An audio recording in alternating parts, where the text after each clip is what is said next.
What is up, FIFA Tiers, and welcome back to the FUT Tiers podcast for the first time in 2022. So happy New Year to all of you who do listen regularly.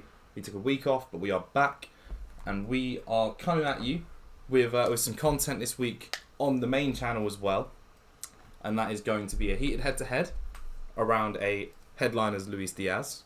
There is obviously going to be a bonus draft builder that is being recorded tonight and will be up later in the week. And our guests for those episodes are with us as well, and that is Mersgoth and that is B-Rad. Introduce yourselves for the first time this year. Hello, everybody, in 2022. But I was just going to literally say, like, I'm it's 2022 and I'm still B-Rad. Yeah, there's no change. Wow. Yeah. But I mean, for us all, did you have a good? Let's start with Christmas first. Let's go with Christmas because obviously they run consecutively. Did you have a good Christmas, you guys? Yeah, good Christmas meal, good Christmas Day and stuff like that. But then Boxing Day had to do work, so. Did you cook? No, I went to my mum's. Okay, fair enough. Did you get your green beans and sweet corn? Wait, was there green beans? Yeah, pretty sure there was. It was. You know, of course, there's only two veg. There's only two veg on my plate. There's always just meat and two veg, isn't there? Yeah, exactly. Luke? I enjoyed sitting down, watching a bit of Home Alone. Who would watch a non-Christmas? No, let's not get into it. With my fruit and nut bar, yes. everything in condition. Yeah. Pizza as well? No, it was a good time. Did you order a pizza? Yeah. No, I didn't. No anchovies here. Yeah. No anchovies inside. Did you get involved in the cooking? Because obviously I know you're a keen enthusiast. We did do our annual Come Down and Be tournament over the Christmas periods, in which I did record. I've not yet got the video up, but I did record the chaos that was me cooking, and turns out that chaos translated into a victory. Nice. It was actually really interesting, especially considering I had to try and attempt to make the pasta 3 times. Oh, that was fun. This is pasta from scratch. That was the main disaster. Pasta from scratch, yeah. I respect it. I respect it. Twice it went wrong. Third time it went okay, and then I undercooked it. But it's fine. Forget about it. Fair enough. That was the only downside to the whole thing. Fair enough. I cooked Christmas dinner for my wife and her mum and sister. I'm quite fortunate. I bought it, so I don't know how fortunate that makes me. But I have a hostess trolley. So if you don't know what they are, they basically keep things hot because I don't like cool or warm food on things that are meant to be hot, piping hot. So I can get everything done. I don't have to stress too much about the timings because it can all just go in there and stay nice and warm. I made use of that. It only gets really used at Christmas time, but it's such a stress reliever when it comes to that sort of thing. We pretty much just opened some of Caleb's presents because he got absolutely spoiled as a little 5-month-old baby would, I suppose, and had to do the rest of his presents on Boxing Day because they were still at least another 2 sacks worth, I think. So he got loads of stuff that he has no idea about, but he plays with it regularly. Tori rotates them all for him. What about New Year's, you guys? Do anything eventful? Was it? No, not really. Not at all. Nah, I just watched. Play FUT Champs. I think. Yeah, that was probably what I was doing. Okay. What a way to see in the new year. Yeah, exactly. Yep, disappointment as ever. I, on the other hand, went down to Brighton for the day. Nice. That had some interesting things happen. As a house party, everyone obviously had to submit a COVID test. Okay. I do feel worse for wear, as you can hear. A little bit under the weather. I have done 2 since. I've done 2 prior COVID tests to today, and I am still coming out negative despite sounding like this. Okay.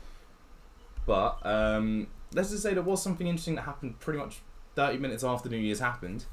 That one of my friends may or may not have needed to be checked out by a paramedic. Oh. They, a parkour expert, decided to try and do a flip off of something and landed face first in some stones on the beach. Awesome. Genius. Yep. Genius behaviour. Yep. It's what you want to ring the new year in with. Yeah. But he's thankfully okay. That's good. Sterling use of our service as always. And under pressure at any time of the year, let alone when things like that happen. So yeah, appreciate it. We didn't do anything either. We didn't even really get to see it in. I think I was in bed around about 11:30 just beforehand, and kind of didn't even finish to see it in. But we watched film on Netflix, Don't Look Up. I recommend it. It's brilliant. I think those that it's got mixed reviews, because I don't think a lot of people will see some of the things that are really poignant in there about the world at the moment and how social media is. And it's not just about, well, it's essentially it's about a comet that's coming towards Earth, but it's not just about that. There's a lot of deep meanings about the way we currently operate in the world. So yeah, I definitely would recommend checking it out. But yeah, so Mers played FUT Champs. Obviously, we did see the sort of end of the Winter Wildcard promo towards the end of the new year. I did a video on Patson Daka because I did him because I didn't think I was going to get enough tokens, and then literally a few days later they released more tokens into SBCs, and I thought in my head for some reason I thought that the SBCs were done on Boxing Day, because obviously you could do the things on Boxing Day, and then about 2 or 3 more came out. So I did manage to get my rare players pack and my ultimate pack, which are all in the club ready for the pack saving for Team of the Year. But let's get the main one out of the way. We know what Luke did with his tokens so far, and it is the most brilliant thing. And if you haven't seen the video, get over to his channel and check it out. What did you do, Luke? I went and did the best value SBC of all time. I did a whole dramatic intro holding my mic like a chalice. That's something I'm going to do more often, I think. But what I did was I did the Icon Home and Away kits and did a special review as promised on the podcast. And it's one interesting episode. It's pure brilliance to make. I'm honest. I loved it. Loved every minute of it. And has your pack luck improved since having the kits? I think I got Mbappe just before that, okay. I have still had good pack luck in the meantime. Generally, I'd say I do have a knack with annoying a certain member of my community by packing virtually every Serie A card that comes out. Sadly, no Ibra, but if I'd have got that, I'm sure I wouldn't be here today. So, what about you, Maz? What did you go for? I went for all the packs basically, and I've opened them all up, and I would say I'm disappointed with my 85 plus pack. I was seeing people getting, I was like, oh, do I keep hold of it until Team of the Year and get disappointed, or open it now and probably get some promo players? Because I've been seeing other screenshots of people opening up their 85 plus times 10, getting like 3 winter wildcards. I was like, do you know what? Considering how good some of the players were in Winter Wildcards Team 2, I was like, do you know what? I'll take the gamble. Because they'll be good and useful in the team for a good while. And if I can get an Ibrahimovic, even much better, big juicy win. But no, I only got one. I got Delane, but I did get Messi. He looks alright though. But yeah, I did get Messi as well. But then after that, it was just a nosedive off a cliff, basically. I mean, to get Messi though out of that isn't bad. I saw some very, very bad ones, we're talking like Chesney as your main player, kind of packs, and didn't have a winter wild card behind him like I saw some others. So to be fair, that's pretty good in terms of the packs. It's that thing, right? I'm pack saving for Team of the Year. If you've seen any of my videos, you'd have seen what I'm saying is about after packing Ronaldo on the companion app. I truly believe app or web app is overpowered compared to packing on the console. So that's where I will be doing my Team of the Year packs. But seeing everybody open packs, God, it is hard. It is hard not to open them. Like I've got some big ones there. I've got my icon swap packs, the 85, the ultimate packs, some rare players packs. It is tempting, but I'm staying strong at the moment. Staying strong. I don't doubt that at all. You reminded me, I did pack Messi after actually getting the icon kits. So yes. There you go. It is a benefit. It's proven, guys. If you've got 5 tokens. I told you guys to do it. If you've got 5 tokens left over, don't get that ultimate pack. Get those kits. It's exactly how I said at the end of the video. You open that ultimate pack, you get a disappointing 84, someone like Sabitzer, or Maguire. someone like Kostic, Maguire. you're gonna get something like that, and you're gonna be really disappointed. Yeah. You're gonna be really annoyed, or you could have this kit for life. Yeah. And pack luck I for life. personally, it's gonna get me a team of the year. It's not. It's really not. I've never got a team of the year during team of the year. I don't have any packs saved, so if I get one, firstly these two are gonna be absolutely furious, but it's just not gonna happen. Let's just be honest. Unless there's a Serie A player in there. So far, every FIFA I've had a team of the year. So yeah, you packed one in a video of me, the Neuer. The Neuer, and that was in a discard, so that was good. My best one, I suppose. So I did pack that. I did pack the Messi when that was the time where they put forwards only in the pack. If you remember, they used to put it was Kane, Messi, and who was the other one that year? Might have been Neymar. Can't remember. Ronaldo. Oh, okay. I got obviously knowing that they were the only three in the pack. As soon as I saw the Argentina flag, knew I got Messi. But my best one was still, I think I was just at work on a Sunday and had forgotten that I'd played 3 squad battles games and got my squad battles rewards. And no, on the Monday, because it would have been Mondays back then. And just opened my premium gold jumbo pack, saw the little confetti on my phone, and was like, oh, don't know, can't think what that is. I'd kind of forgotten that team of the year was on, and then Ramos popped up, and I got him in just a jumbo premium gold pack. So I'm hoping that I'll follow suit this year. I've just done a little bit of sniping in the meantime whilst we're live. I've sniped my next review. Nice. I've managed to snipe mid Puskas for 1.3 mil. Nice. What is he actually worth? It's about so I've got him for 1.329. Last time I saw he was selling at 1.370. Okay. So it's about a 40-50k snipe that I've managed to pull off it. Nice, and hopefully he'll rise overnight. So nicely done. Well, hopefully he'll do really well with the review as well. Channel goat and all that. True. Okay. And talking of that headline, Mers, I think you've got something to launch into? We are in our next promo at the moment. Good old headliners. They've certainly thrown a spanner in the works, in my opinion, with headliners this year, because previous years... I think they threw a spanner in the whole machine that creates promos this year. I mean, to be fair, headliners always comes out around this time of the year. It's not like this is a bit of an unexpected no, it's not unexpected. I just think it's broken like every other promo. But after discovering, some of these headliners have got more than a +1 ahead of the current performance-based cards. Or if you're brand, you don't have a performance-based card as an SBC. I was like, okay. I looked back at last year's, and the wording did say it'll be 1 ahead of the current inform. So I was like, okay, I'll look at this year's information that EA releases when they do the promo. But they haven't actually worded that. So they've just literally, again, with the whole promos this year, they've just gone, we can't really fully make up our mind what to do with the promo. Because I was saying this to Luke, because with One to Watch this year, they added an extra element to it, which is kind of similar to One to Watch, basically, in terms of they'll be +1, but they obviously have to earn it in the first circumstance, whereas obviously headliners gets it. So I think they did what I was sort of saying. They have to change it slightly, otherwise it's kind of like a hashtag of One to Watch. So it's like a One to Watch 1.5, but you get your upgrade instantaneously at the start, plus an additional one that you can earn down the line with 4 wins in a row.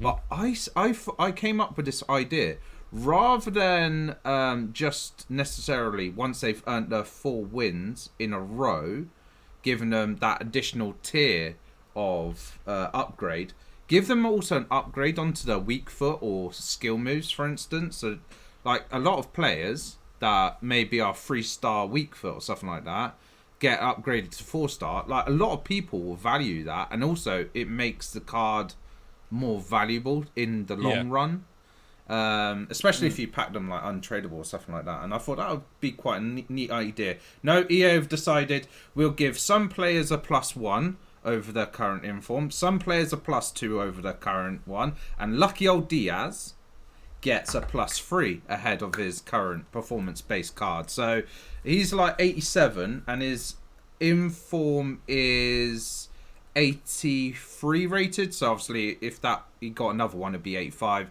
and then 86, and then 87. So that's how I've come to the conclusion that it's +3. But other than that little bugbear with the whole headliners, obviously we all know they can't just pick and choose any old players to go into headliners, because the whole point of it is they're picking players that have performed well so far this season. So yes, we see a lot of repeat players that we've seen in previous years, but you know, we can't. I mean, if a player performs well this season, that's what happens. Yeah, what happens? We can't really complain about. And Nkunku's the prime example, isn't he? So. Yes, exactly. He's having a very hot season so far. But he has got COVID as well as Andre Silva, which was the worst news I found out today. Terrible news. Yes, the Christmas Leipzig party was obviously a bit too. No, it was when they went back home. Sad, shameful. Because obviously they're in the winter break at the moment. Bundesliga. Oh yeah, of course they are. Yeah. Yeah, so it's Nkunku caught it when he went back to France, and Silva back to Portugal. Yeah, basically. So that's how it's happened. But generally speaking, what are you thinking about like Team 2, the whole fact that some like Diaz is +3, some of them are +2, and then some of them are +1? Surely they should make it a bit more consistent. Like if they're giving some +2, surely everyone should be +2. Right. Yeah, I mean, I don't know. Again, I still think that it's just like they don't really know what they're doing. That has happened a couple of times this year with different promos and what they've done, and like we said about like so particularly, which I know you'll get onto again, but the Ramsdale thing, like everything that they've done like has never been done cleanly this year. There's always been something, so it doesn't surprise me. And yeah, if you got to stick to it, haven't you? If the guidelines of a promo are they're going to stay one ahead of the inform, and then when they get a streak, they'll go one ahead of that. Then that's fair enough. That just needs to be the standard bearer, and that is it. But they've just decided to make their own rules up. In regards to brand, I've just got a theory that EA this year they signed someone into their development team who supports Birmingham and is a massive YouTube content creator fan, because he thought, what I'm going to do is I'm going to reward all the people that have like memed players over the years. So I'm going to give Gorsef a Silver Stars card. I'm going to give Brandt, that's class, a special card, even though he hasn't had an inform yet during headliners. I'm going Mura, all these, and that's it. He's a Brummy content creator fan who's joined EA. And yeah, like that's the reason Brandt's got one. I'm pretty sure that along with Mura and along with Gorsef, he is meant to be there purely for the pie meme. Purely. Must not watch LAJS then. No, clearly not. No, we're not getting an Andre Silva yet. I expect that soon. EA. No, he had his at the start. I expect that soon. Luke had his at the start. He got his one to watch. No, none of this. No. We need him to be in an actual promo, non-performance based promo for the first time in his career. Okay. He has never ever had a non-performance based card. All of them have been team in a group stage, or they've been player of the month, or they've been informs. Nothing. He's 84 rated. You now have a reason to go, which 84 should we randomly make good? This guy. He's already good, and I want him. I stand by it. Also, Brandt's got some okay stats this season. Yeah. I decided to look up 14 games, 5 goals, 4 assists. It's nothing like well beating, so I don't know. Yeah, it looks like it is for meme's sake. Yeah. But he's not been terrible, but it's not been. It screams that EA are cashing in on the memes and the content creators. They know that, you know, they can engage the community again a little bit by bringing in these players, and fair play, like, you know, it helps the content creators because it gives them more content to do, and also is kind of a nice little nod to them for the work that they do, you know, even though EA will punish anybody else that buys coins or anything else, but not the content creators, because that's okay. Well, yeah, exactly. I mean, going back to what you were saying about the Ramsdale, EA decided to put it like, oh, he's in packs when he wasn't in packs because he was meant to be part of the mini release on the what was it, Sunday? Because I didn't actually pay attention to when the mini release Sunday. was. Yeah. Always a mini release Sunday. They've changed that up a few Apart from times. on one of the haven't they? promos, yeah. Yeah. One of them they messed up. Don't forget about it. But I think it's because they were ending the promo a day later on that one instead of a Wednesday. So they did it on the Monday or something. But yeah. But yeah, and because of it, people who opened up their packs in that sort of like short little window of time when EA didn't notice it and then noticed it, everyone's going to get their packs back, which they haven't done quite yet, or if they might have done with some people, but I haven't received any packs back because I know I opened up the challenge SBC that they did and opened that pack up, so I know I've opened at least one. I can't remember how many I've opened up, but I know I've opened up some like at that 6 o'clock sort of window. So yeah, I'm pretty much just going to keep an eye out for like Bateson's video because obviously he smashes the lightning rounds, doesn't he, with FIFA points? So as soon as I see him say that he's got his pack back, then I'll know that everyone's got them. That's the only way. I didn't open any. Yeah, pretty much the content creators. Yeah, that's usually the way on Twitter. But it's just again another sort of major fucking cock up that EA have done with yet another promo. I can't think. Have they actually managed to go through a promo yet this year without actually making a boo-boo? Well, probably numbers up, but that wasn't exactly a good promo. So. Oh god, yeah, no. So it depends. Actually, depends who you ask. What happened in Wants to wow, Watch? wow. What happened in Wants to Watch? I mean, anything at all? Did Wants to Watch? Is that the one? Did everybody for a while get the same player in Wants to Watch in their pack? Or was it heavily pack rated one I don't way? remember anything at all. I'm just trying to think of promos where they could have maybe not messed anything up. It's hard to, and that shouldn't be the case. This shouldn't be the case that we're struggling to remember if you've not messed up a promo. We're not sure. I don't think it's the fact we're struggling to. I think it's the fact we're not sure. Yeah, maybe. It's just the EA being EA, you know. We expect them. It's EA being EA, absolutely, but we just don't know for certain. Are they balls this one up? No, Are they messed this one up? Yeah. No. It's right. They definitely messed up something in Winter Wildcard. Not to mention the countless amount of leaks then as well for the promos. So even when they do get it right, we already know what's coming out anyway. So yeah. Exactly. I've already started to see some stuff about Team 2 popping up as well, like before Team 1 was even out. So yeah, it's ridiculous with the leaks, but less of the leaks and more about the actual content that they've released. So they've released Bamyang's Moments SBC, which they decided to overprice. God damn them! Like I was really looking forward to it, and they did it before in FUTties. Don't forget, where they made him a mortgage. I think it cost 600k back then. But in FUTties, fodder's like cheap as chips though. So I think it was still 600k. Yeah, and plus like getting fodder being cheap as chips is still an overpriced card at that time. At the time, when everything's meant to be dead cheap, and you're releasing a card that's 600k. Plus, back then in that time with FUTties, he was actually like good on the game. Whereas I've used him a couple of times this year, and I don't rate him. But maybe a Moments card would be good. Yeah, I quite like his normal cards. I really wanted to do the Moments because I wanted a Prem striker to come back into my team, but yeah, that's probably not going to happen because I don't really have the fodder to do it unless I'm willing to put Messi into an SBC, which to be fair I probably would do. You don't like him anyway.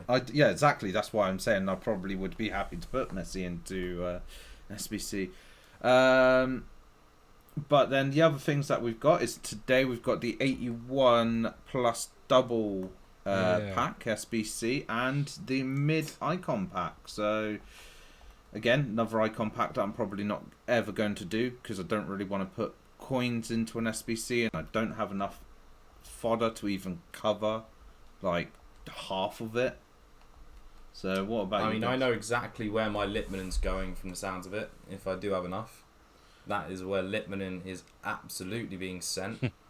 Yeah, I'm not doing another one. I opened my one on Christmas Day and I got Desai, mid Desai on the base or mid icon pack. And that was not too bad in my opinion. So very good. I'm gonna what would you say? Call my losses there is what I'm gonna do, and yeah, I won't be putting any more in, not unless there's like Prime and Moments ones that come out in the future. and are kind of cheap towards the end of the game. But no, icons to me, like, you can sink loads of fodder in for a player that is unusable. So yes, yeah. it's that risk. Litmanen on my account. Yes, It's exactly. that risk reward situation, though, isn't it? With It is, things but look how many there are now. Like, you know, yeah. like It's also like the party bag that came out. In fact, during Winter Wildcards, did both of those party bags, got 10k players out of them. oh, actually, while we're talking about that, that's another one as well. Well done, EA. Yeah, here we Well go. played, EA, to put in a Winter Wildcard token in a 95k pack. Well done. Yeah, to get guaranteed Guaranteed to either get points. 500 FIFA points out of people Yeah.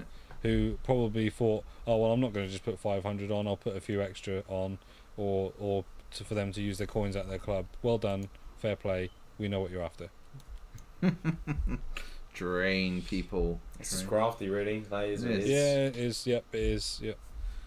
Well, you got to think if I wonder, because the problem is you never know how many people are in the exact player base for FIFA. But even if we took a rough like figure and said 100,000 people went and did that, brought that £4 worth, that's 400k EA Yeah. just made straight off the bat with yeah. that. But it's And going to that's be way more than that. Way more But than it's that. Way yeah, more than exactly. that.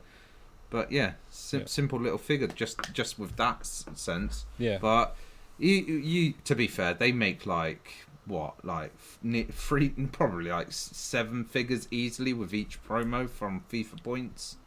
Yeah, yeah. I It's would say so. ridiculous, like the amount of Outrageous money amount. that EA make through exploiting people with Kinder Surprise Eggs mechanics and stuff. Surprise mechanics. Yeah. That's the wording. Yeah. Key wording. Oh, I thought it was Kinder Surprise Eggs. No, they mechanics. quote Kinder Surprise, but they always call it surprise mechanics. Yes, surprise mechanics. So that's the specific phrase that has to be used for legal purposes. Exactly, It's so surprise they mechanic. can't get banned in certain countries. But I think that pretty much covers the headliners. But there's a big topic happening at the moment in the world of FIFA. Luke, do you want to cover it? Yes, there is. Talking of how EA basically trolled everyone with that 95k pack, it seems communities are now trolling creators. I myself can say I got trolled last night with a bunch of brand new viewers coming in, being complimentary and basically acting very, very suspiciously, making me think I was getting hacked, which is very nice.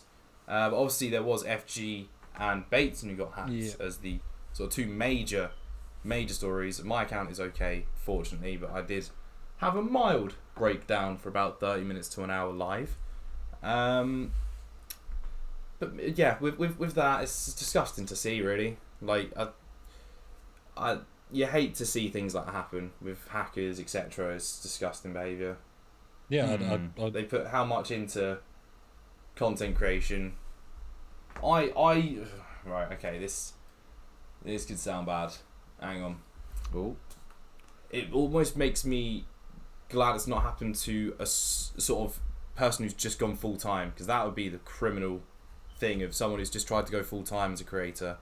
I'm not saying that I'm glad someone's been hacked, and that I'm glad they've specifically been hacked. Not in the slightest. yeah. I know what you mean. But imagine if it had happened to, so, say Chuff last year when Chuff went and took a risk going full time. Yeah. If it had happened within the first month of that happening, that could have been soul destroying. Yeah. That could have been awful. And like in this and At least they're established and will be able to land on their feet. Yeah. In that regard, it's not a good thing. This is not in any way a slight on them. Yeah. It just shouldn't be happening. Period. The end. Like, it's again bad from EA. Yeah. Sloppy from EA. It's not going to dent their business too much because they're kind of generated enough profit already to be only making content from their profit, whereas somebody who is maybe still in a negative. FG at this point, like, still isn't sort of on like 50k, 100k subs on sort of YouTube. He gets decent viewership on Twitch. Yeah, and he's got his brand deals and stuff. A K plus, etc. He's got brand deals to fall back on, but it's still, I would say it's not a good situation to be in. Oh, never, no. Obviously Bateson's got a lot of coverage. Obviously, he's got over a mil subs, etc. Gets regular views, obviously more brand deals, etc. But it's a terrible situation to be in, Yeah. and I even got the slight scare of feeling I was in that same position last night, and it put the fear of God into me. Like, I do not envy their position in remotely in the slightest. And It's horrible. In FG's video, he said it perfectly. This is the same equivalent as a self-employed worker who does like plumbing or electricians or something, leaving their van open and having all their stuff stolen out. It's essentially the same thing. Yeah. There's no difference, except people don't see it that way because it's like a virtual job, or they don't see it as a real thing. But for these guys, it is their living. So it's no different to you going up and stealing stuff out of the back of someone's van who's a builder, plumber, electrician, or whatever. And if you do that the same as you would do this, then you're scum. I feel I saw that quote and there was a little bit more to it. I just want to make sure, just in case. I watched it this morning. Yeah. The other thing is EA's more likely to help the bigger content creators, because you see a lot of the time smaller people, they get hacked, they go to EA just turns around and flatly be's like, nah, there's nothing we can really do. Or if they do something, they only give you a small minute amount of what you originally had on your account back, so you never ever get back to the state you were. Whereas, and I think the bigger content creators, they go to EA. They sometimes have the connections as well, so that EA are actually more like, okay, we'll try our hardest and try and reset it back to a previous point.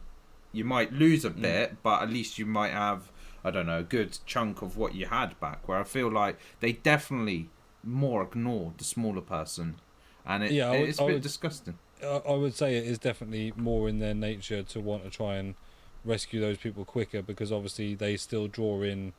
They not only do they draw in sort of awareness of their game and their platform, but also they have a bigger voice if it comes to talking smack about EA. So if they were one of the smaller people who had emailed or tried to contact EA help and had that kind of negative response, or didn't get a positive response from it, they have a bigger platform to talk bad about them, don't they? So it's not just helping them because they're bigger content creators, because they're trying to like draw attention and help them make more money from the game. It's also they have a bigger voice to take them down with. So yeah, it's both sides of the coin.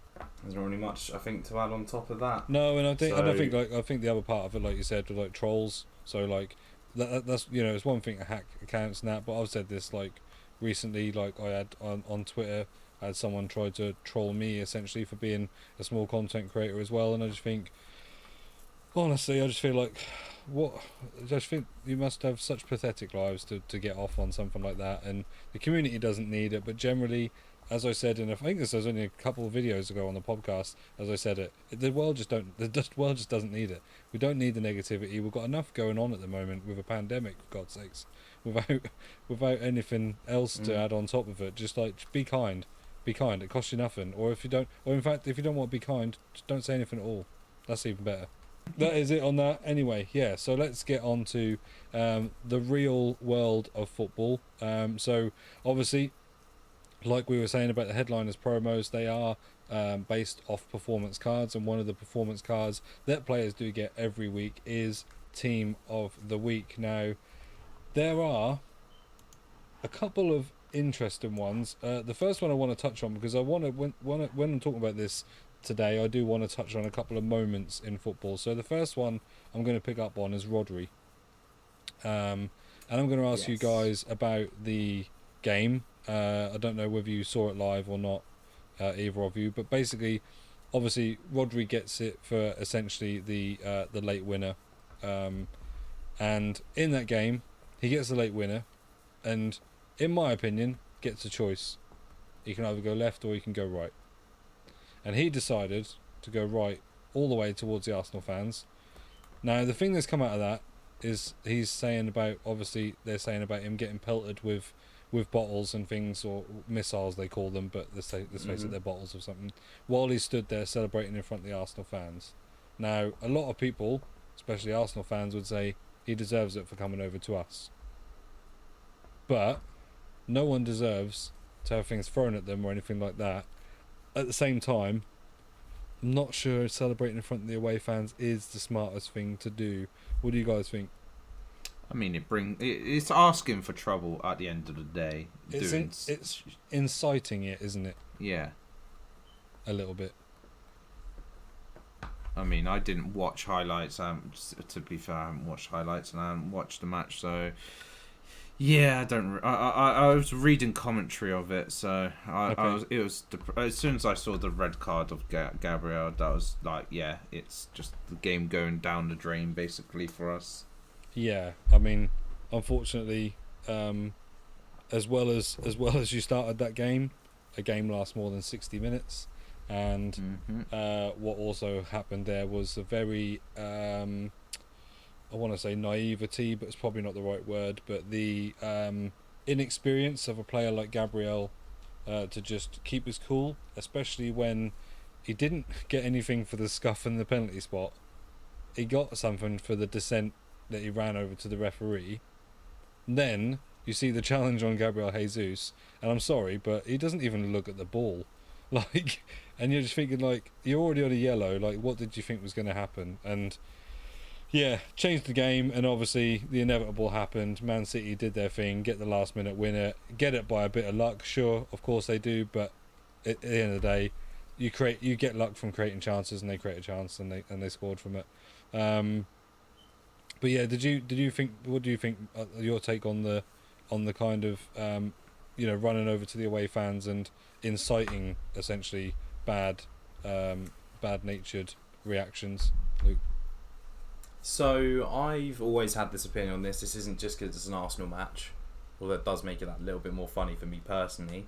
I'm always in favour, even if it's against Tottenham, of a little bit of housery. Yeah. I always sort of love that sort of stuff. It shows passion for the game, etc. I don't think he should have been pelted with missiles. Yes, he asked for it, but let's be honest, it's people. We're in a civilized society, for God's sake. You don't throw things at people. Pretty known thing. Yeah. I remember it happened in France maybe a couple months back. I think it happened in a Marseille game against who was it against? Might have been Lille. Might have been Nice. One of them sort of teams. I think might have been Lyon. It's one of those sort of teams. I think it was the derby. Yeah, because I remember certain people were getting pelted on the side after a goal. Or was it a goal? I forget the entire thing. But I'm all for it. I did watch the highlights. Arsenal had the better of that game. Yes, massively. As you say, for 60 plus minutes. They do have genuine gripes with the referee, with a penalty being turned down for the fact that Ødegaard's trod. I mean, I personally think not just in light of that game, but generally, that it might be an actual good idea to mic up referees, not have them as a post-match interview, which some people are demanding. That's putting them in front of the media and that's just throwing them out to the wolves. But you look in rugby and you see you see them talking to the players. You'll hear exactly what's going on. You'll hear the TMO and things like that talking through, right, is the ball down, etc. You can hear their logic, and at least if you understand the reasoning behind it, you don't get, I don't know how the referee's not giving this. Yeah. It might take some flack away from them. Maybe, yeah. Because if they've not given that for the fact that Ødegaard's foot steps on Ederson's leg, which it does do, but it's more Ederson putting that in the way to cause the collision, it'd be interesting to actually hear them say that. I did find that one. And then find that one quite close though, because if you watched it from another angle, it did look like Ederson got there first. Like if you watched it from the reverse angle of as if like Ødegaard was running towards the camera, it did look like he got just to the ball, and then actually, like you say, the more they slowed it down, it looked like Ødegaard actually trotted on Ederson's foot, so that didn't actually help in their penalty appeal. So I think that one, but I agree with what you say. Like the only thing I think is like rugby's a gentleman's sport, right? So I don't doubt that there's a lot less. They have a lot more respect for the referee, and there's a lot less effing and jeffing. It's very true. Which I think the reason they won't mic up a referee is because you'd have to bleep it out anyway. to hear it, because all you ever see from the footballers is swear words. So I think that would, as much as I would think that would be great, and I agree with you, I think it's just they won't do it, because they won't be able to play hardly any of it anyway. You'd get cut up bits of information and bleeps and it'd just be crazy. Because of that Arsenal game, I've seen a lot of conspiracy theories about the referee in that match. Oh, Not just for not giving the penalty, for giving the other penalty, but for getting in Martinelli's way for the shot for the open goal. That one's been a key thing I've been seeing a lot of people mention. Which is the referee actively getting in the way of Martinelli's run. And I don't doubt that most of them are Arsenal supporters. Like, I mean, you look at that, and I'm sorry, but with how well he's been playing recently, and not just that fact, he is a professional footballer. Martinelli not hitting the target from there is pretty painful. Like, and do you know what, actually, talking of, that reminds me of something that happened in today's game, in the United game, with Bruno Fernandes. Should hit the target, he skies it onto the crossbar in today's 1-0 win for Wolves. Oh, see, it should have been a 1-0 lead for United through Bruno. Right. But Wolves had the much better chances. See, Wolves were all over. Yeah, I watched the first 45 minutes, I think, or 40 minutes of that game, and I was wondering where Man United were going to get the ball, and it wasn't going to be a Phil Jones clearance or a David De Gea save. Like, literally, for the first 22 minutes, they absolutely peppered Man United, and I thought, if they don't get a result from this, that will be absolutely criminal, and eventually Moutinho does get them ahead and they get their comeuppance, but it's the fact it's from a Phil Jones header as well. That's what makes it a tiny little bit, after all his great performance. I know. It's a Phil Jones header. It's beautifully controlled, beautifully struck. He such great control from Moutinho to get that goal. He did. Phil Jones had a sterling first half, but like you say, you'll only get remembered for the one error that you cause, unfortunately. Anyone else would have laughed when they saw Varane and Phil Jones aside each other, or if that was a prospect for Man United for the upcoming season, they'd have laughed at those two would be stood next to each other. Obviously, but in the first 25 minutes, that worked. He was brilliant. It was going to be interesting, because obviously there was that pre-season controversy as well, that Phil Jones refused to give up his shirt for Varane. Yeah. So it's going to be interesting to see them both being in the same backline, given that situation. Yeah. But obviously, Wolves deserved winners. Greenwood came off, which shocks me. He seemed to be United's best attacking player in that match. Yeah. And he got hooked for Bruno Fernandes, who, as I said, missed a very, very easy chance. Edge of the box, he's just full on. He's hit a full whack and it's gone onto the crossbar. What? Like Jose Sarr he's there, but he just has to throw himself somewhere. Just mainly has to hit the target, does Bruno, and that goes in. Yeah. Simply put. My only concern about Greenwood is that they've already got one player in the team who's barely going to pass because he's, Cristiano Ronaldo. They don't need another one, and unfortunately, when them two are both on the pitch, when there's other avenues, neither of them choose it. They're both pretty hogging of the ball at the moment, and given the fact that Man United are in a bit of a rut, they need to put that aside and look to create some better chances. Then the other one, obviously another not a game marred in controversy at all, but Tottenham.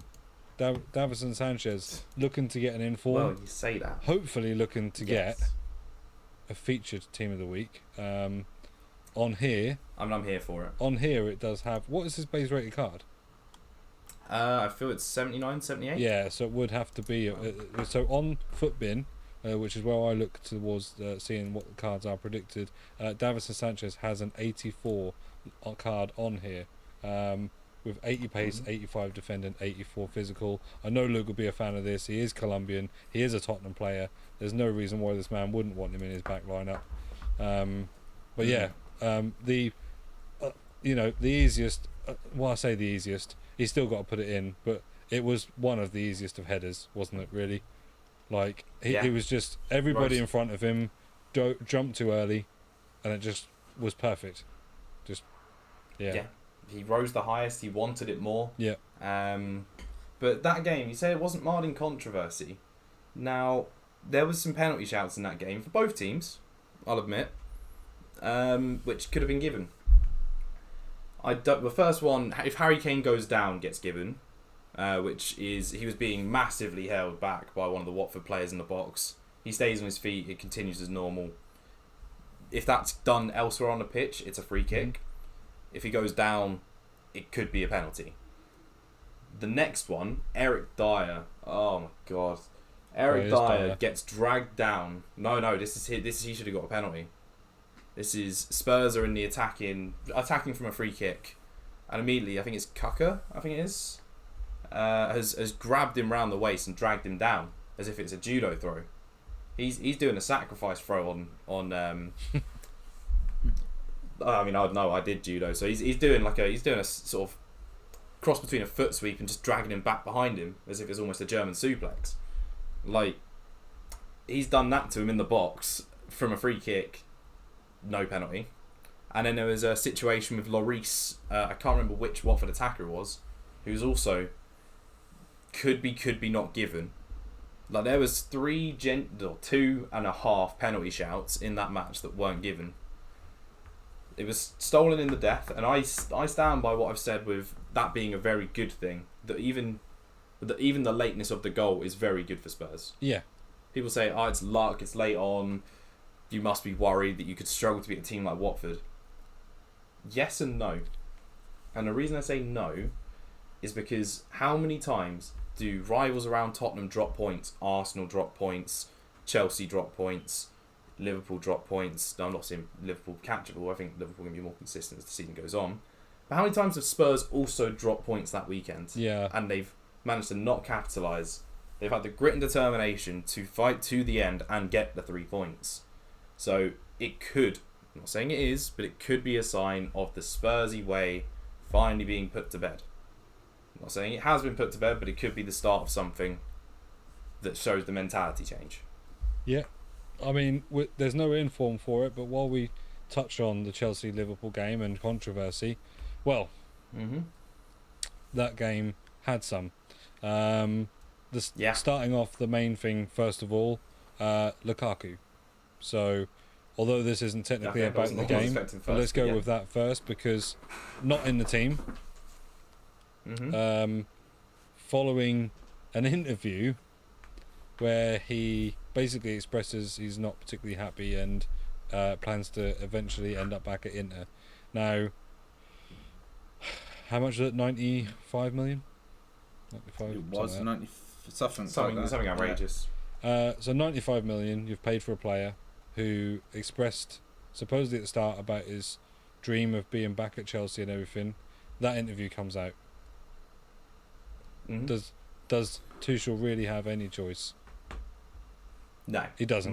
Doesn't. It's insane that whatever he's thought he's done there, whether he's trying to send a message to Tuchel or whether he's trying to send a message to Inter, maybe. What he's trying to do is he's offended every fan that has got behind him on his return to Chelsea and all of his backroom team, because according to basically, I think the only source that come out of the dressing room said no one's backing him.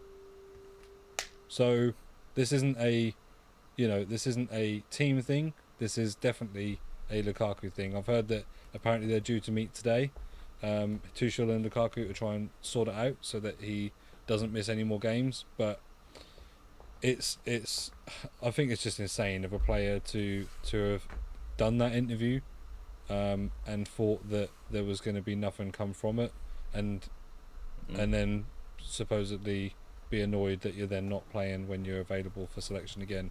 I just think it's crazy. I think it seems really naive. I don't know how old he is now. Like, he's in his mid-20s, is he? 29? No, late 20s. Yeah, he's got to be like 27, 28, isn't he? I think around that time. But yeah, then going into the game, Mane. So first, what was it? First 60 seconds? 6 seconds. 6 seconds. 6 seconds. Yeah. Very early. Elbows someone. And gets a yellow card. Now let me ask you guys, if that if that challenge is in the 50th minute, is that a yellow? No, that card is a red card from the first minute into the last minute for me. And for me That's as well. my take on it the whole time. Mers, did you see it? No, I haven't seen it. But the problem is, I think from the ref's point of view, if especially like those first like maybe 5 minutes or so, if someone does something, they can partially get away with it. I feel. Unless it's a really proper dangerous. In the I know referee's that handbook, they my shouldn't, dad was a referee. There is no legal difference between one in the first minute and one in the last minute. The only thing they get hounded by the fans for ruining the game. Yeah. When actually the person who ruined the game is the player. Is the person who did said foul. Exactly. This is the thing that's wrong with it. This is the thing that's wrong with it. They think, oh, the referees ruined this game. The referees decided the fate of this game. No, he hasn't.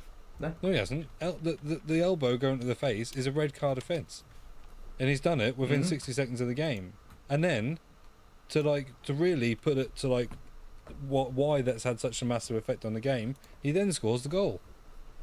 So it's always the way. So he gets. Before should have been sent off against Spurs in the cup final last year. He scored the winner. Yeah. Like it's always the way. If someone should have been sent off, I'm inclined to bet on them scoring. Yeah, basically, yeah. Everyone should have just stuck a quid on him to score first goal. Yeah, I mean, it's insane. Like the only sort of small bit of solace from that is it didn't cost them the full game, the full 3 points. They got a point out of it eventually, but really, like that's still nothing compared to the fact that was a sending off, clear as anything, and yeah, somehow it's not happened. I don't know why. But yeah, like we've said, it doesn't matter. First minute, 95th minute, whatever. It's a red card offence, and that's how it should be dealt with. Yes, yes, there are going to be people that get on the social media and say, "Oh, the referees ruined that game by sending someone off in the first minute." There's always going to be people that do that. The same as there's going to be people that have a go at the referee, saying that they're the reason that Arsenal lost the game. No, it's not. It's because the players played for 60 seconds, 60 minutes. They played for 60 minutes and then gave it up to a team that were at the time 8 points clear of everyone else, who are a very, very oiled machine when it comes to these sort of situations. So you can't just give it up after 60 minutes, because in 30 minutes they will punish you, and they did. Then you got some other games. Go on. Because I hadn't seen it, I've just watched the highlights to that Chelsea Liverpool to see the Mane situation.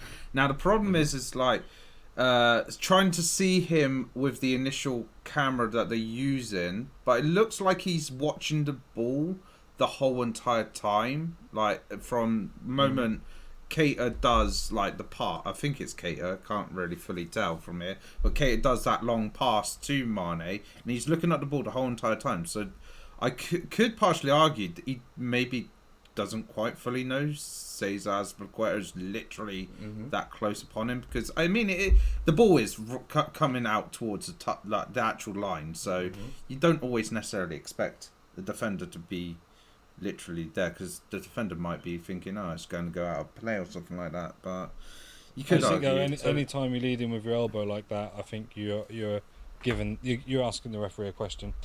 I know, but you lead with an elbow, and my Mane specific counterpoint. What do you think of that time when he got sent off against Man City and the 5-0 loss, I think it was, for Liverpool, when Mane's led with his boot? He's looking at the ball the whole time. He kicks Ederson square in the face. He's watching it the whole time. That is the same level of dangerous play. It is, yeah. You're leading with a boot, you're leading with an arm, you're endangering a player, which is a red card. I mean, that's I could argue the definition a bit more dangerous. A little bit more. They're both in danger because of the stud. Well, if you've got your boot flying head. Well, yeah. But in terms of the studs and the bottom of a boot, can cause a fair bit of damage. But the point is, they're both endangering a player. Yeah, and that is the ground for the rule, is endangering the player, and that's why it does it. How would you propose that players jump up? Because most of the time they're using their arms, aren't they, for the extra momentum? I'm not saying he's intentionally done it, but it's endangered a player, and that is a red card. Yeah. If that lands, if that happens to a Spurs player, I don't defend it. They've led with an arm, they've left with an elbow, they've caught someone in the face. That's a red card. Yeah. It's why I've not defended the Kane tackle that happened against Liverpool. No, I've not defended that in the slightest. That's a red card. It should have been a red card. He didn't get sent off. We got a result. you take that luck when it happens, but it was a red card. Yeah. And to actually touch on the Lukaku points from beforehand, I did see an interesting video just before I sort of logged on to the podcast today, and it was won by HITC Sport, and it was it's a normal clickbait title, etc. Yeah. But there's actually pointed out very interesting things that Drogba said during Drogba's time at Chelsea, about stuff from like 2006 to 2009, I think, where he really didn't enjoy being at Chelsea. He really didn't want to leave Marseille in the first place. And then he was trying to angle moves to other clubs. In his autobiography, he writes this. I'm sorry. But there's controversial stuff about Drogba at the time that is arguably worse than what Lukaku said. Just there wasn't a social media presence at the time This is true. Yeah. to pick up on it. But if you look at the quotes, they're quite bad as well. Like, one, because obviously they weren't picked up at the time, viewed as a club legend, one of the best Chelsea players of all time, and there is no real debate on that. He is one of Chelsea's best players, but he didn't really want to be there, and that's really actually eye-opening. And I thought it was clickbait. I'll watch it anyway, but actually some of the things said are really insightful, like how he didn't actually particularly want to be there. It's sort of makes you think a bit more about other players. Yeah, I still just think I'd recommend a watch. Like, it's a very, very interesting sort of, even for a hot take merchant like the Irish guy. He loves sort of hot takes and setting people off. But it actually seems like an interesting one. Yeah, I'd actually implore you watch it. I just still think that like you can't. I just think you can't publicly go at. I don't think given. I'll see if I can find a quote. I think it's very, very. To go from what August, September to saying about your dream being back at Chelsea and things, to then go and do that 3 months later. I don't know. I know there's going to be no good come from it. So I think he's either got bad PR manager or he just said screw it and he was going to do it anyway. In terms of the other informs this week, there's nothing much else there other than some fodder. Schmeichel, PK, Aspas. I mean, pretty much everyone has got better cards. Correa for Atletico Madrid has obviously got his fire and ice cards. There is a left mid Pepe for Porto, which it looks very average in stats, only an 87 pace, and obviously there is now Diaz in the headliners promo with a much better card. So other than that, there's not really a lot else going on in the team of the week. Not even anything in terms of decent size fodder. And once again, I think we're looking at another team of the week where there's not going to be a player over 100,000 coins. Oh, yeah. I mean, you can only see how well players perform. In all honesty, it's performance based. At the end of the day. At least Hakimi put up a fight this week and was worth 121k as of current reading. But yeah, I found one of these quotes, by the way. He's talking about a return to France. Drogba said, "Marseille is in my heart. I said it when I left. I haven't changed my mind in a few months. Now I'm an English champion. One day I want to be French champion, preferably with Marseille, obviously." Okay. This has been the first year of him obviously being at Chelsea, but there's many, many more, one of which he says is disgusted. When he joined Chelsea, he was disgusted. That's a very clickbait line, but I implore you to actually watch more of this video to actually know what I'm talking about, because it's not that I think Drogba's opinion should be changed, but maybe Lukaku should be given a little bit more slack considering what's gone on in the past with Drogba. Yeah. Obviously, it muddied his reputation a little bit with the club, but he scored all his important goals for them, but he wasn't all in on the Chelsea sort of train. Yeah. Even as far as I think it's 2007, 2009, after he'd been there for about 4 or 5 years. We'll have to see. I don't doubt that things are going to get brushed away from this anyway, and he'll probably be making an appearance in the next game, because ultimately I think that he does still want to play football. So Well, yeah, you clearly will want to play football because also he needs to partially make sure that he's collecting his check and stuff like that. Yeah. And bonuses. Mm-hmm. So, yeah, I mean, to be fair, a lot of players, a lot of the time, will say things. Some even say them in post-match interviews. I'm trying to think. I swear, like, one of the Man United fans, like, not long before Ollie got sacked, were, like, probably saying... I'm pretty sure, like, one of them was saying, like, not happy with how the system's being played and stuff like that. So, yeah, like, it happens from time to time. Players get unhappy with maybe how the tactics are being played, what the role is within the team. So, yeah, it's probably just one of those sort of situations with Lukaku at the moment. So, we're going to have our first Q&A of 2022. Can we cause some controversy? Because we've had Pizzagate, we've had Fruit and Nut, we have had Home Alone is not a Christmas movie. So what will be the first controversy of 2022? We'll have to wait and see. But let's get cracking with the questions. So first up, Kofta. Girl, Kofta nicely giving us questions as always. I don't think this is going to cause any controversy because it's a very basic question. So with controversies like the refs this week in Prem, do you think Man City has already won the Premier League with the recent performances by Chelsea and Liverpool? Now, obviously, we've only just passed the halfway point of the season, so there's still a long way to go.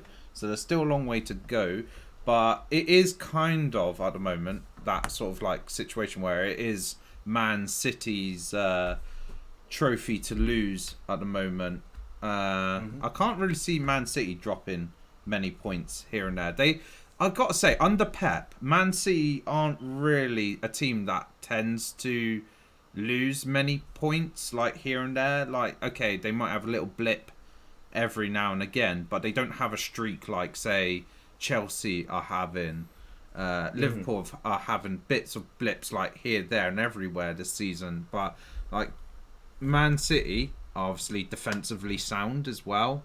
Like like you got to concede goals to essentially lose, and they've got the best defensive record in the league. Second is Wolves, so that's a bit of a interesting one.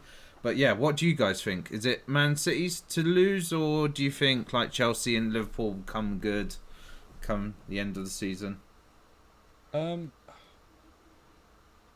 mean, you got to say it's Man City's to lose, just given the fact that of their position at the moment. So they're 10 points ahead of Chelsea, but obviously that can change to being probably 8 or 9 points ahead of Liverpool if Liverpool win their game in hand on them.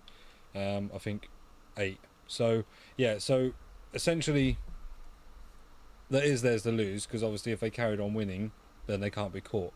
So it is theirs to lose, yes, in that sense. The other thing is though, is that at the moment they aren't marred by injuries. So they, that isn't affecting them. I'm just having a look at their previous lineup.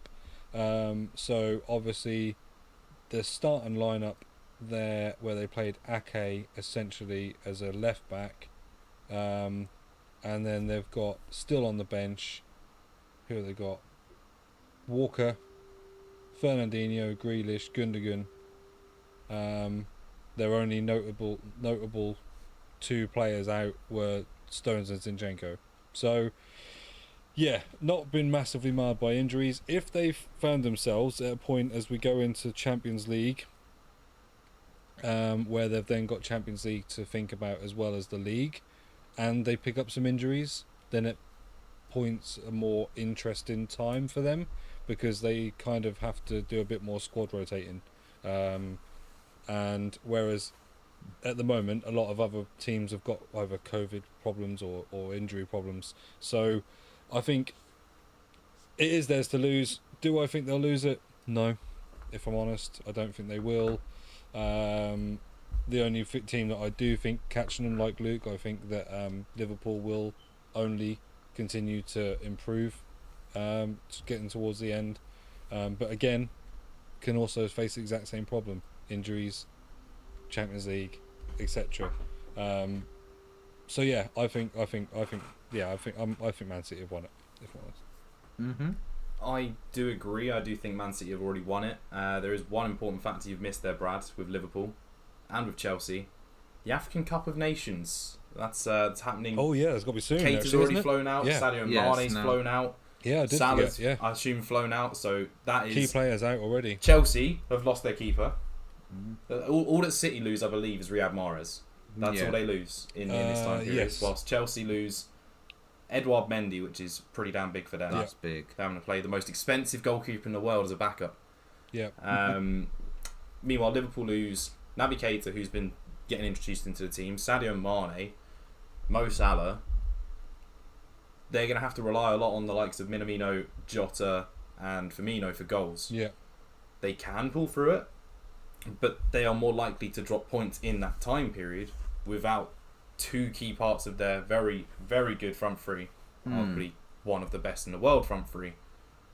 Yeah. They are more likely to drop points in that time period. Yeah. So Definitely. Yep. it's why sort of Tottenham are actually looking okay over this next month. They got some very big games. I will not debate that. We got a huge January.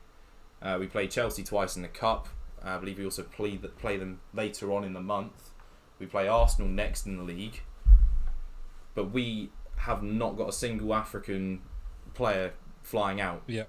So we've got our full squad, barring COVID, barring injuries, available to us. Yeah. Arsenal, I think, lose Thomas Partey and Pepe. And Thomas Partey. I and I Pepe. believe so. Yeah. one of them's a loss. I'd say the only loss out of them, out of Pepe, Partey and Aubameyang for you right now. Technically, I'd say Aubameyang's a loss just because it means you can't sell him, you can't arrange a transfer. Yeah. Yeah. But Partey is the only real Partey's loss the from main that. loss there. yeah, definitely. I agree with And obviously Gabriel. So that's going to be an interesting one in a couple of weeks. But yeah, for the title race, Yeah. the AFCON's going to be the nail in the coffin that makes sure even if City do start to slip up, that they've got enough of a buffer already Yeah. to sort of get their way through. Yeah, I agree. And the other thing is Man City have the best squad depth out of any team in the league as well. Because like you name some of those players on the bench, like you look up Man City's bench a lot of the time, and it's like you're looking at transfer figures of like maybe sometimes in excess of $500,000. Yeah. Not $500,000, $500 million. Like it's ridiculous sometimes what a Man City bench looks like. So. Yeah, they have the squad depth to. Well, yeah, even and carry them. and the main person I missed out there because he wasn't included in the game at all was Foden. So, because he's just not. I think he's been a naughty boy. That's Being a news to naughty me. But the only other thing I think I've got to say on this front is about the City depth. Is I remember a Jose Mourinho quote before he became Tottenham manager when he was a Sky pundit. And that is the only teams he thinks could win the league this year are Man City, Liverpool. I think he said Tottenham. I can't remember. The other one I can't remember. But then he said Man City's second team. That's the level of depth. Yeah. See?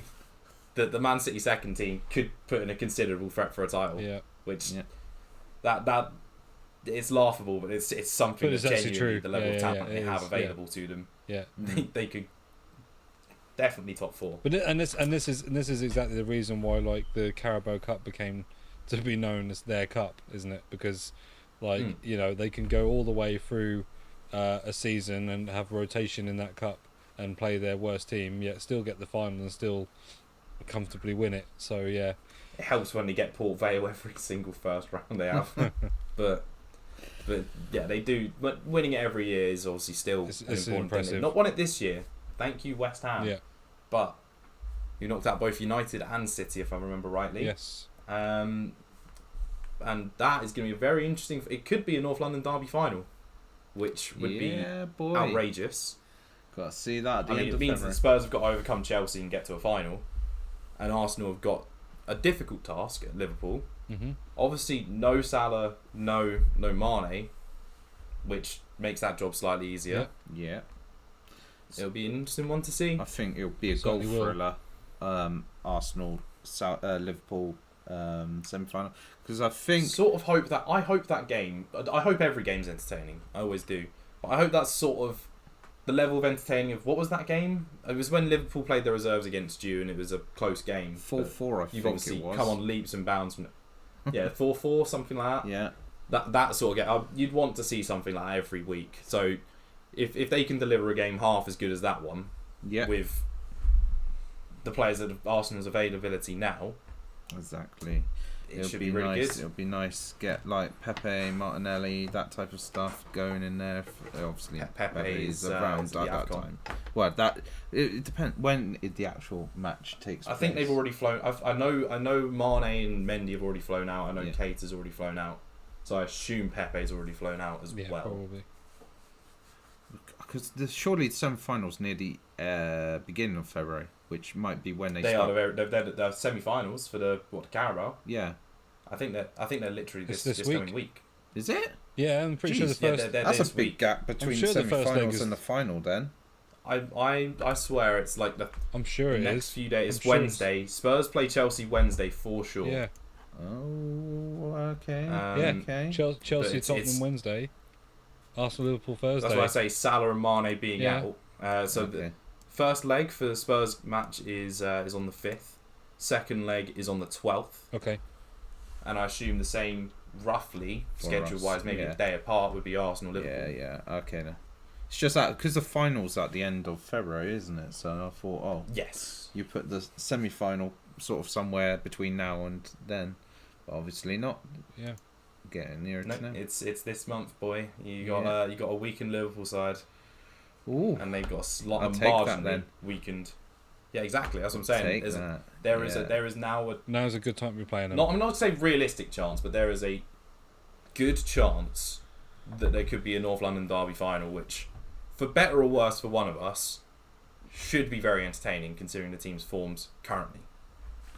Right, and speaking of AFCON, GH has got an AFCON-based question for us. Now, this is quite a long statement because it's in two separate tweets. So let me just clear my throat and begin this. Right, opinions on AFCON. Do you think it's fair for teams to lose players to the tournament? Personally, I think the tournament should be played in the summer so teams don't lose key players. He keeps spelling lose as loose. But That's why he went over the word count. He kept putting extra O's in. yeah, exactly. I know the Euros is brighter, but he corrects the brighter part in the next one. But why is that in the summer, not January, like AFCON? Then exclamation mark. Bigger, not brighter, and I mean by this is that it would be so much harder for the Euros to be played in January due to how many players each club would lose. But for AFCON, I don't think it's fair for some clubs lose loads of players and others lose none. But So I'd like to step in on this yeah, one. go my first, mate. viewpoint. So what I think of this is, why is the World Cup happening in Qatar in November or December? Exactly. Because too hot. It's going to be the temperatures. It's going to be causing more injuries, etc.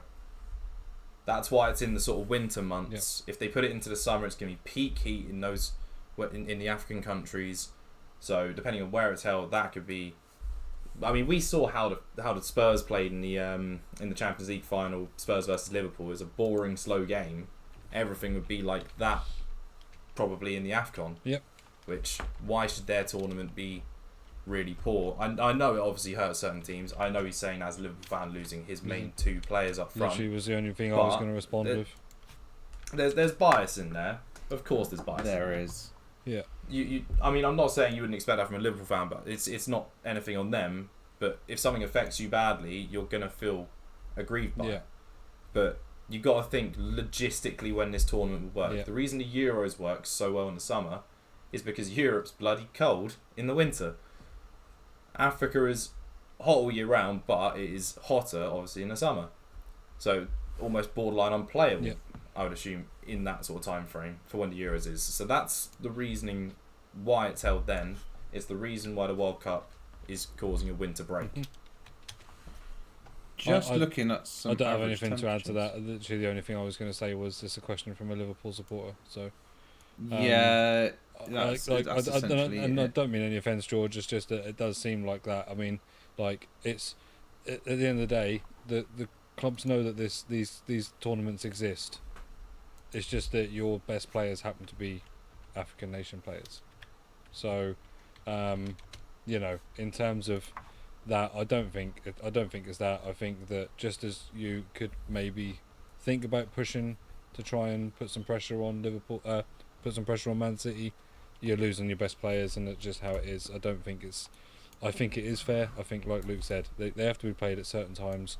Otherwise, would you want players collapsing on the pitch? Oh, come on, we can't have that, and you can't also condemn a whole tournament for it either.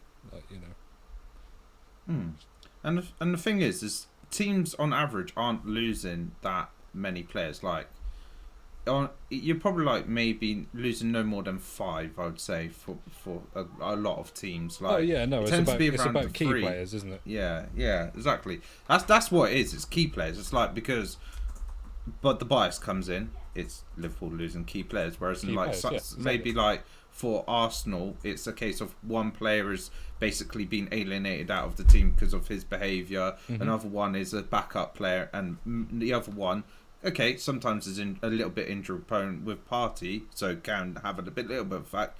But I forgot El Neni as well for Arsenal. Can't play as well. A fringe player, basically.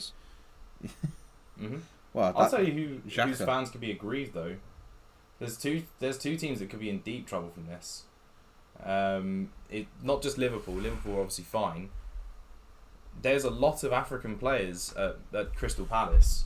I'm looking at this here. There's Jordan Ayew, there's Wilfried Zaha, Cheku Kouyaté, and Jeffrey Schlupp.